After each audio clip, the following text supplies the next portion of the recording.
Aujourd'hui, on est au cimetière du Montparnasse et je vais proposer une visite guidée sur le matrimoine funéraire.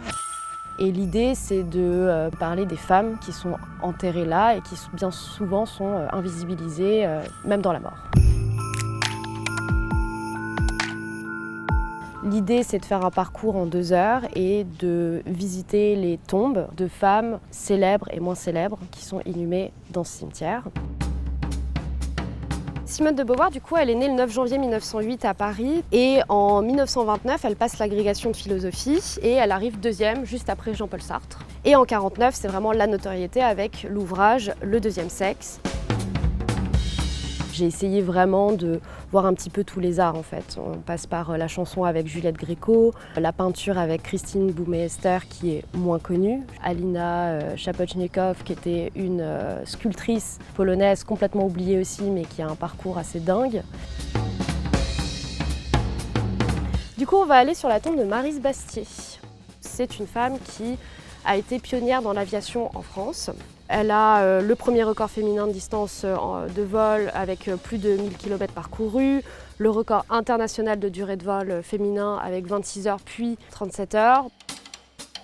La tombe et le monument funéraire, c'est ce qui reste. C'est la matérialisation du corps, de la personne. Donc venir dans les cimetières pour découvrir l'histoire, c'est un très bon moyen puisqu'il y a cette matérialisation par les lieux. Sur 77 personnes qui sont inhumées au Panthéon, à votre avis, il y a combien de femmes? Il y en a 6, 15 ou 28. Et est-ce que vous pouvez les citer? 6. Absolument. Marie Curie. Joséphine Baker, Marie Curie, ouais. Germaine Tillon. Ouais. Ouais. Geneviève de Gaulle. Ouais, exactement. Et il y a Sophie Berthelot en qualité d'épouse. Moi, je suis spécialisée du coup dans le patrimoine et le matrimoine funéraire. Je suis géographe de formation. J'ai fait mes études à la Sorbonne et je suis partie en Italie et j'ai découvert à travers la géographie l'étude des espaces de la mort et notamment des cimetières. Et en fait, j'ai fait toute une étude sur le cimetière de Bologne, sur les questions mémorielles, patrimoniales et touristiques. Je suis partie pendant 2 ans à Rennes et j'ai travaillé pour le service funéraire de la ville de Rennes, où là j'ai réalisé une cartographie du patrimoine funéraire. Et je travaille désormais pour le Souvenir Français, qui est une association mémorielle qui s'occupe de la mémoire combattante. Dans la catégorie meilleur album de l'année depuis 1985, il y a eu en tout 56 albums nommés.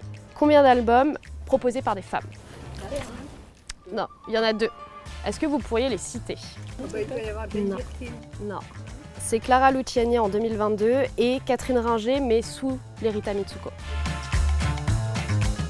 Il y a vraiment de tout, c'est ça qui est hyper intéressant, c'est qu'il y a aussi bien des personnes qui sont assez jeunes et très sensibilisées aux questions du féminisme, mais j'ai eu aussi beaucoup de retraités par exemple, et j'ai tout type de réactions, alors soit c'est super, c'est trop bien, soit j'ai eu par exemple un monsieur hier qui m'a dit « Oh là là, moi je m'attendais au matrimoine, encore parler des femmes, j'avais très peur, mais je suis quand même venue ». Et il m'a dit à la fin « Mais vraiment c'était super intéressant, c'était génial, c'était pas du tout féminazi comme on peut souvent entendre ». Donc là, pour moi, c'était gagné en tout cas. Je me suis dit, au moins, il m'a écouté pendant 1h30 et il a trouvé ça intéressant, donc c'était chouette.